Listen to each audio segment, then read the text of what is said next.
What's up, guys? Welcome back and to another little remote episode of my podcast.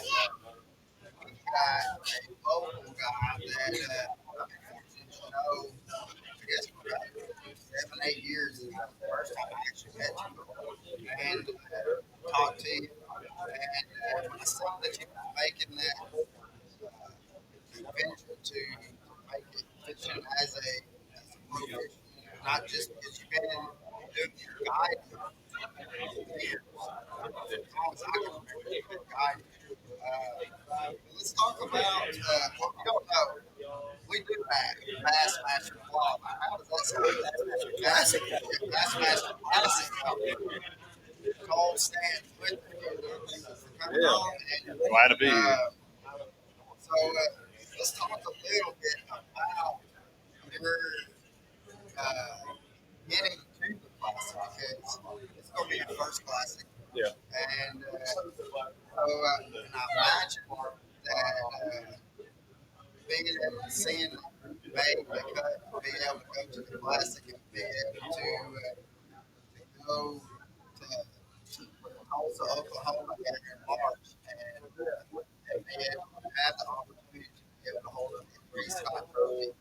And has it sink in yet that things are going to I think it has. I think it'll really sink in when I get there.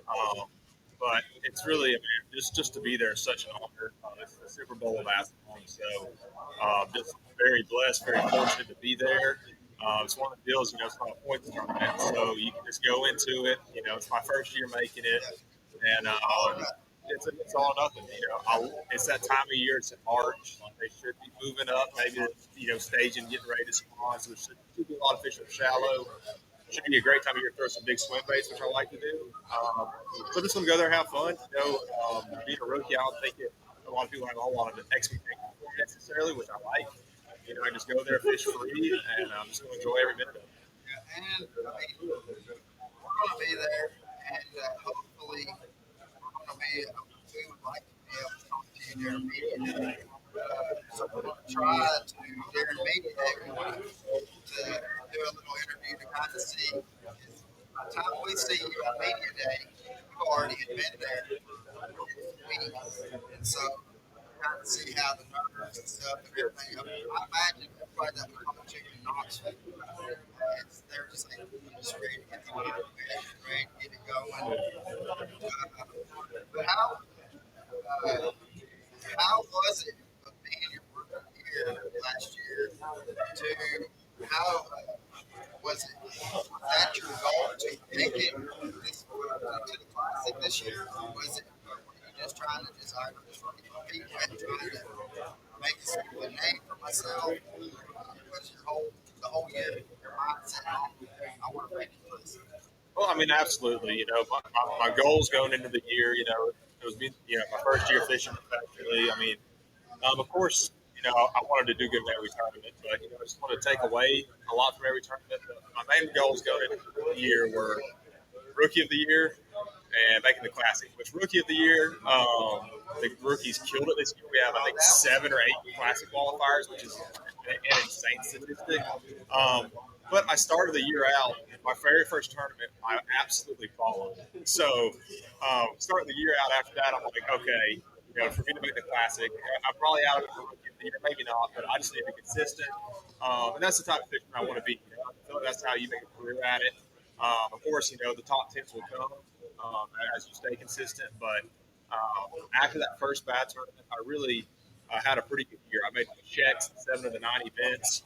Just very consistent with the 20th places, the 30th places, a couple 40th place finishes, and I'm happy with it. I learned a ton. Like I said, one of my main goals was making the classic. I came extremely close to making the classic twice in college. I fished 2 classic brackets, which only 8 people get a shot to fish those each year, and so. I came really close to it. I was really heartbroken the 2 times I didn't make it in college, especially one of them was on Watts Bar, which is one of my home lakes. Barely missed winning that one. So, yeah, man, it's a dream come true, and I just can't wait to fish it. Going into that one year, you haven't There's moments that going in, I know us watching it, live or watching it, we were like, Yeah, and we always gonna be totally wrong. yeah, That's we like it. I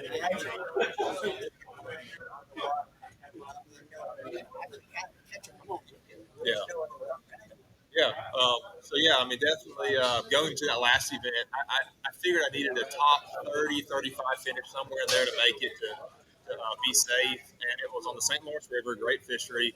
I'd never been there before. And then we had really bad weather one day in practice, so practice was limited to 2 days. So I'm like, okay, this is probably not the best situation, but you know, we were predicted to have 50-mile-per-hour winds the first day of the tournament. So I decided to stay close to the boat ramp, maximize my time in practice, but also maximize my time in the tournament. And I ran up and down the river the 2 days of practice I had. I found one area. It was maybe a 3-mile stretch. There's about 9 or 10 places in that one area where I felt like there's a little bit better quality fish. And the bite wasn't easy. But I just kind of decided to spend all my time in that one area. And of course, there's nerves and everything, but I've always been the type of fisherman. Like, if it's meant to happen, it will. Like, I can only control what I can control. Absolutely. So, I just went out there and trusted my instincts.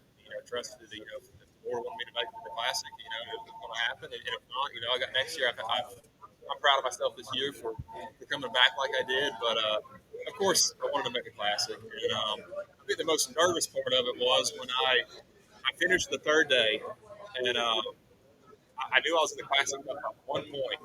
I caught the fish to the exact ounce I had to catch to make the classic. I mean, it was the exact ounce. That's what I remember. Yeah. Seeing it on the live and stuff, and it's like that's what they even said. It's like saying it's going to have this amount, and then when it comes out, I mean, to the T, exactly what you needed. And what was crazy initially when I weighed in, I didn't think I had enough. I think I had right at 20 pounds. I was right under it, which sounds great. Let's go at the St. Lawrence River. It's really just kind of mediocre. And I was kind of mad at myself. I was and I wasn't. I fished really clean for 3 days, so I was happy about that. I feel like I capitalized on almost every one of my opportunities, but I was like, man, I just needed one more fish. And, it just so happened some other guys who I thought were going to catch them to get ahead of me, they didn't catch them. Then the most stressful thing was watching Scott Martin on day 4. He was the one guy who could have jumped me. If he finished, I think, top 3, he could have jumped me for that classic spot. So that was the most nervous part of it. Very well could have. And he was second man out. But yeah. He did. Yeah. Yeah, that's true. So, What was through this tournament season? What was the biggest thing that you took out of this learning opportunity? I mean, there's a lot I took out of it, but I think one of the biggest things, as far as just making the classic every year, which is always going to be one of my goals, make up points every chance you get. What I mean by that is there were several tournaments where I made the third day cut. I was sitting 30th, 40th place. I went swinging for the fences on the third day trying to get in the top 10, which is good. I mean, he hit it and definitely make a top 10 finish. That's how you get your name out there and win more money, which is great. But there were several times where I felt like if I'd have played it safe, I could have got 10 points here, 5 points here, and then at the end of the year I would have finished 35th in points instead of 42nd I finished. So, I mean, it goes both ways. I mean, I could have definitely, lucked up and hit a home run and maybe But won it it. could have also swung the other way around, where Yeah, they might have put you in the 50th. yeah, absolutely. So, I just make up points every chance you get. I definitely learned a lot just fishing. I never got into smallmouth fishing until this year. So I was very proud of my finishes there. I made a top 50 cut in all 3 of those. Learned a ton about smallmouth fishing, and You're going to be able to use that up there, down here.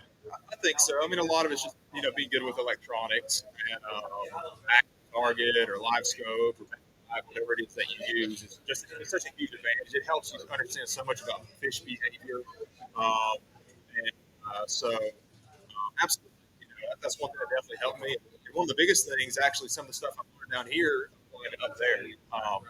Because like St. Clair, for example, is a shallow, flat fishery with a ton of grass, and the deal there was finding bare spots in the grass, which is something I've done. Gunner's Wool, Harris Chain, Chickamauga. I mean, so it actually wasn't near as complicated as I was kind of making it in my head going into it. So, definitely took away something from every tournament. Them guys that I fish against are unbelievable. That's something that I definitely took away as well. Like the excuse that they're not biting or the fishing sucks, you can't use it anymore because they're going to catch them. It don't matter if it's terrible conditions. Those guys are good, and you just have to have that mindset you have to catch them. So, I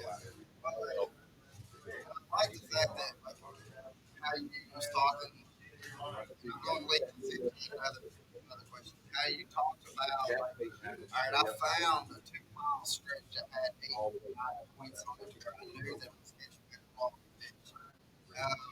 So with that being said, I wanted to kind of turn it to this. You've been doing a lot of videos, lately that I've watched, and I've really enjoyed watching about lake stuff. yeah. Now, how big is that expansion? Like when you went up to St. Clair, how much time are you actually studying the maps and stuff? A pretty good bit. I want to be as prepared as I can be going into a tournament. So, I'm going to do a little bit of article reading about past tournaments, look at past results, videos. But map study is a huge part. And a big thing for me is just kind of familiarizing myself with what certain areas look like. Because you don't always know where they're going to be at. But once you kind of study map, there's a lot of good mapping out there. Lake Master is one of my favorites personally. But I try to familiarize myself with the lake, and then you also consider seasonal factors. If the fish are moving up the spawn or moving out. I personally am more of an offshore fisherman. I like fishing for groups of fish. I love shallow fishing. Don't get me wrong. I feel like I'm pretty decent at it. But if I can have a choice, especially in a 4-day tournament, I'm going to catch them offshore. So I definitely want to do as much map study as I can. But then once I get there, a lot of it's just trial and error. Get a lot of different stuff, keep a very open mind, and then once you start putting out a couple maybe contour lines, or maybe this flat's close to a stone drop, that's when that map set that you did beforehand, you're like, oh yeah, I remember there's 4 or 5 areas like that, and also on this part of the lake, close by. A lot of it's map study during the week. I'm starting to get you a couple of fish doing this. I can pull back Lake Master again, pull back up, and I'm like, okay, I got 3 or 4 more spots. That is what Norm and I were talking about you, and I told him, I was like, I've talked to you just only a handful of times since the time 7 years was the first time I met you. And but I told him, I was like, I'm sitting out on the waters all the time. I'm out on Chicago 4 or 5 times a week. Nick and Jack and all that around, and I see it, and I'm like, very versatile because I have seen you out.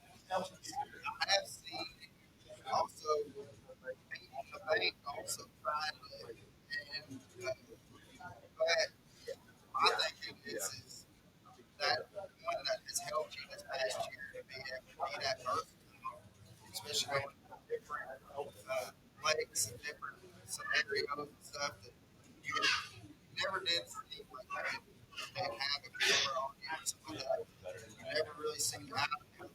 The whole season, I think that was another big thing that I took away from it. Is I think Cole fishing, he's confident, and you might not have been, but it looked like He has a but mindset.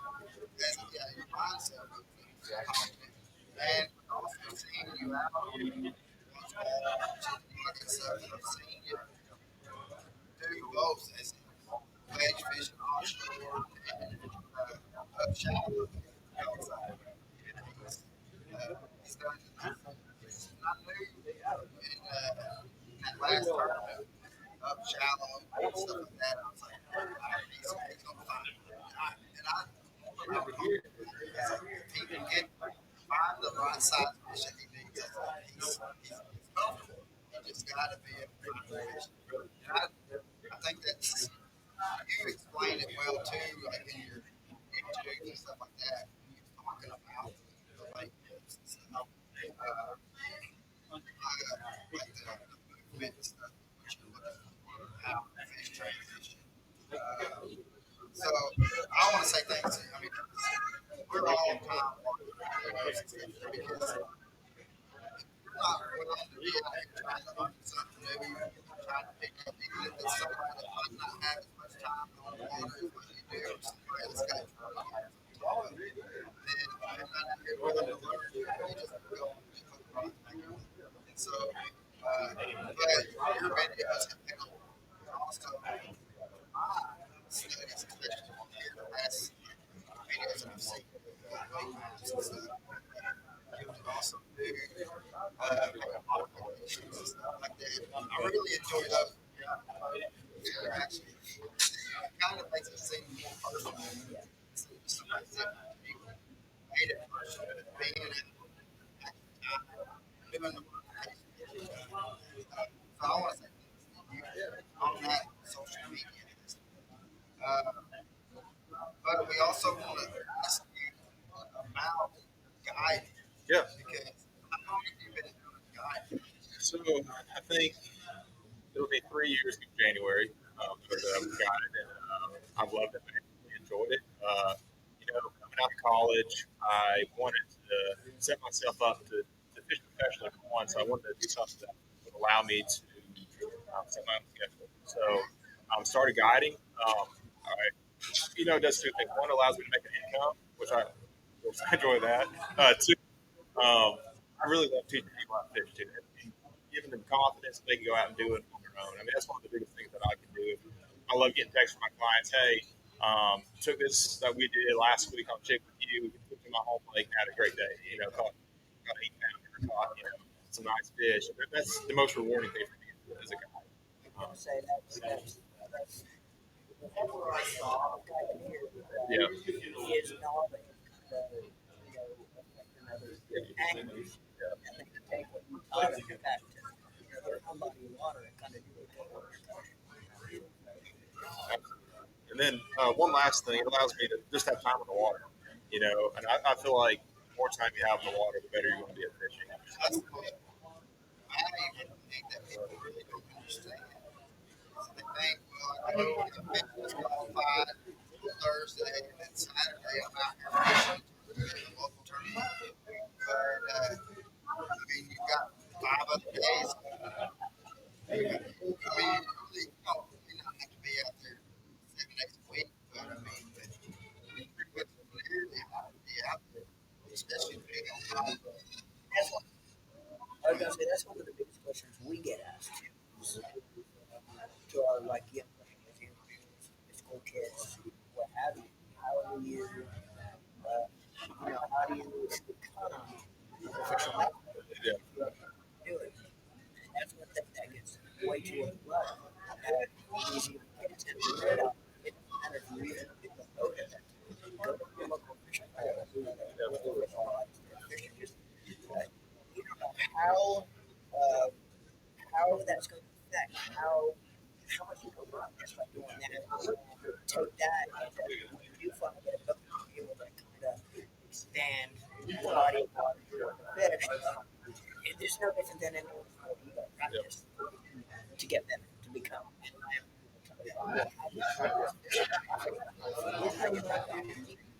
If you don't practice, you're not going to get better. You're not going to get better. You're into fishing is no different. You have to practice better at it than we try to strong. Get up on the water.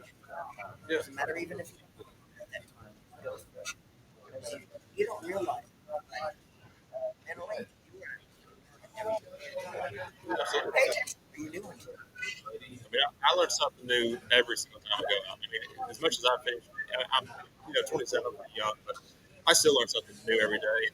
To comment on, just a young kid, as they're growing up fishing. I started, fishing ponds. That's where I got a lot of confidence doing different techniques. I'd go to my pond or a neighbor's pond or whoever's pond I go to, and I'd get good at a drawing rod or a spinner bait or whatever. That's how you build that confidence when you're young. You get good at mechanics, good at casting. A little bit about my story. I started doing that, get some confidence. Joined a little junior bass club, and I was fortunate enough to get a little aluminum boat in high school, which allowed me to get on the water and just kind of work my way up. but yeah, I mean, if you're young trying to come up, just spend some time out there gaining that confidence and you know, working on your mechanics. Hey, think if you catch a fish one, think how you cut that fish, why you cut that fish. Always be Go so far. So, too much longer. But we do have Cole Sands coming on our podcast here in December, right after Christmas. He's going to come on. We'll have him for about an hour. And so we're going to be able to ask him questions that are going to get into more details about my fishing career, how you got started, and everything. But I do want to say, like, if people want to get you to contact you, guy, what's the best way for them to contact you? Just message me on Facebook's probably the easiest way. Cole Sands Fishing. That's the easiest way. I also have a website, colesandsfishing.com. My number's on there. Feel free to call me, text me, whatever. I don't have a ton of dates open, but I have some. So if y'all want to go, hit me up. We'll go catch some big Chickamauga Lake fish. And, if you have any questions you want to learn, I love doing that with guy tricks too. Whether it's graphing, electronics, signal patterns, whatever. I love teaching. So, yeah, just message me. That's the big thing is, I mean, you don't know, you want to find out information that you find you ask somebody. So don't be embarrassed. If you want to learn, like, really how to look at your graph and be able to find out, or look at your units and be able to find out if this is a fish, this is not a fish. And because, like, on the side image, people, if the fish is elevated or spinning it up a little bit, they might be mistaking it as a boulder or something like that. So I mean, it's good to be able to ask somebody that knows what they're looking at. That's fish. That is a rock or whatever. And, so I mean, we strongly suggest that if you don't really know, you kind of, and it's nothing to be embarrassed about, but to get better, you got to be able to. That's the thing with fishing, and if you're trying to better your craft, learn a little bit more about fishing, when you get out on the water, there's really no bad question. That's the only way you're going to learn is to ask. There's no better man right here than Coach Sands. Yeah, definitely. You don't have enough days. I've got a handful. I book up pretty quick, which is unfortunate amounts. I do have a couple of them. Now, once the season starts, you're no longer guiding them, right? I got in between tournaments. So I got some. Is there a lake next year that you're looking forward to going and hitting? I got to say Grand Lake, which it is the classic, but outside the classic, I never fished Grand, but just in the past tournaments and stuff, there's a lot of rock. It's the time of year the water should start back up, and I love to throw a shallow crankbait a lot. I love to. That time of year, I do like to fish the lake, but I also love throwing big swim baits. So I really do look forward to that one.